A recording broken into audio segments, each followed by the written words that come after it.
Hello friends. ఈరోజు చెప్పుకోవడానికి పెద్దగా స్టోరీ ఏం లేదు. గ్యాప్ అప్‌లో ఓపెన్ అయింది కదా! 26,050 దగ్గర నియర్ టు 100 పాయింట్స్. ఈ గ్యాప్ అప్ తర్వాత డైరెక్ట్ బ్రేకౌట్ ఇచ్చేసింది 26,100 దగ్గర నుంచి. అండ్ 26,100 బ్రేకౌట్ ఇచ్చినాక మోస్ట్‌లీ ఇక్కడ కొంతమంది ఎంట్రీ తీసుకోవాలని ట్రై చేస్తారు. ఎందుకంటే ఇంత పెద్ద క్యాండిల్స్ వచ్చాయి కాబట్టి బుల్లిష్‌లో. కానీ ఇక్కడ నుంచి మళ్ళీ మార్కెట్ ఎలా కంటిన్యూ అయిందంటే సైడ్ వేస్‌లో కంటిన్యూ అయిందంతా. ఒక రేంజ్ లాగా పైనకే వెళ్తుంది. కానీ స్లోగా రైజ్ అయిందది. కిందికి వోల్టాలిటీ చూపిస్తూ మళ్ళీ అది రైజ్ అవ్వడం. సో, ఇది ఒక టైప్ ఆఫ్ ప్రెషర్ సెల్లింగ్ అని కూడా చెప్పుకోవచ్చు. ఎందుకంటే ఇంత గ్యాప్ తర్వాత కొంచెం ప్రెషర్ ఉంది మార్కెట్‌లో. అందుకే 26,200 దగ్గర వరకు వెళ్దామని ట్రై చేసింది. 180 వరకు వెళ్ళింది. అండ్ ఎవరైతే ఇక్కడ ఎంట్రీ తీసుకుంటారో ఈ బిగ్ గ్రీన్ క్యాండిల్స్ తర్వాత, ఈ ఫస్ట్ క్యాండిల్ తర్వాత అయినా ఎంట్రీ తీసుకుంటారు. లేకుంటే సెకండ్ క్యాండిల్ తర్వాత అయినా ఎంట్రీ తీసుకుంటారు కొంతమంది. ఫస్ట్ క్యాండిల్‌లో తీసుకుంటే కొంచెం ఎక్స్ట్రా ప్రాఫిట్ వస్తుందని మనం అనుకుంటాం. కానీ ఎక్స్ట్రా ప్రాఫిట్ వస్తది. కానీ మోస్ట్‌లీ ఇండెక్స్‌తో కంపేర్ చేస్తే మీరు ఇక్కడ నుంచి ఎంటర్ అవుతే కొన్ని పాయింట్స్ మాత్రమే పాజిటివ్‌గా తీసుకోవచ్చు మనం. 195-180. సో, ఇక్కడ ఒక 15 పాయింట్స్ కొన్ని పాయింట్స్ పాజిటివ్‌గా తీసుకోవచ్చు. ఆప్షన్ సెల్లింగ్ చేసేది ఉంటే. ఆప్షన్ బయింగ్‌లో మాత్రం 185-195 10 పాయింట్స్ మాత్రం ఎక్స్ట్రా ప్రాఫిట్ తీసుకోవచ్చు. సో, నేను ఈరోజు తీసుకున్న ప్రీమియమ్స్ ఇవి. 156 ప్రీమియం తీసుకున్నాను. ఆప్షన్ బయింగ్ కాకుండా ఆప్షన్ సెల్లింగ్ చేశాను. ఎందుకంటే ఇంత గ్యాప్ తర్వాత మోస్ట్‌లీ కొన్నిసార్లు వోల్టాలిటీ ఉంటుందని మీరు అక్కడ పోస్ట్ చూసుకోవచ్చు. ఒకటి పోస్ట్ చేశాను. ఆప్షన్ ప్రీమియం అనేది హెడ్జ్ చేసి ఇక్కడ 182లో ఎంట్రీ తీసుకున్నాను.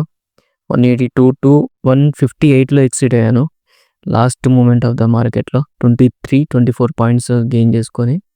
అండ్ ఒకవేళ మీరు ఆప్షన్ బయింగ్ చేసేది ఉంటే, ఒకవేళ నేను ఆప్షన్ బయింగ్ ఆ టైంలో ఈ ప్రీమియం తీసుకుంటే కనుక నాకు ఓన్లీ 19.6 పాయింట్స్ మాత్రమే వచ్చేవి.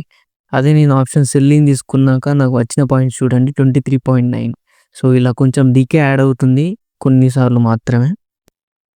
సో, కొన్నిసార్లు రిస్క్ చేస్తే చేసుకోవచ్చు హై క్వాంటిటీ తీసుకొని. కానీ కొన్ని పాయింట్స్ యాడ్ అయినాయి. సో, ఇక్కడ స్పైక్స్ చూడండి ఉన్న ప్లేస్ నుంచి మళ్ళీ న్యూట్రల్‌గానే వచ్చింది. కానీ అదే ఆప్షన్ సెల్లింగ్ చేసుంటే మ్యాక్సిమం న్యూట్రల్ నుంచి దాని పైనకి కూడా రాలేదు. మొత్తం కిందనే రోల్ అవుట్ అవుతూ పడిపోయింది ఈ ప్రీమియం. అందుకే కొన్నిసార్లు ఆప్షన్ బయింగ్ అంటే సెల్లింగ్ రైట్ టైంకి తీసుకోవడం బెటర్. ఇది రైట్ టైం కాదు. కానీ ఈ సైడ్ వేస్‌లో మనం ఎంట్రీ తీసుకోవడం బెటర్. రేంజ్ బౌండ్ లాంటిదే కానీ రైజింగ్ ఇచ్చింది స్లోగా.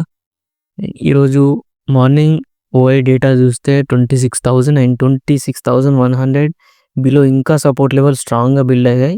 మెయిన్‌లీ 26,100 అనేది స్ట్రాంగెస్ట్ సపోర్ట్ జోన్, అది సపోర్ట్ లెవెల్. నేను అప్లోడ్ చేశాను ఒక షార్ట్‌ని కూడా. అక్కడ మీరు చూసుకోవచ్చు 26,100 స్ట్రాంగ్ సపోర్ట్ లెవెల్ ఉంది. అండ్ 26,200 నార్మల్ రెసిస్టెన్స్ జోన్స్ లాగా యాక్ట్ చేశాయి. సో, అందుకే కొంచెం ప్రెషర్ ఉంది పైనుంచి రెసిస్టెన్స్ జోన్ నుంచి.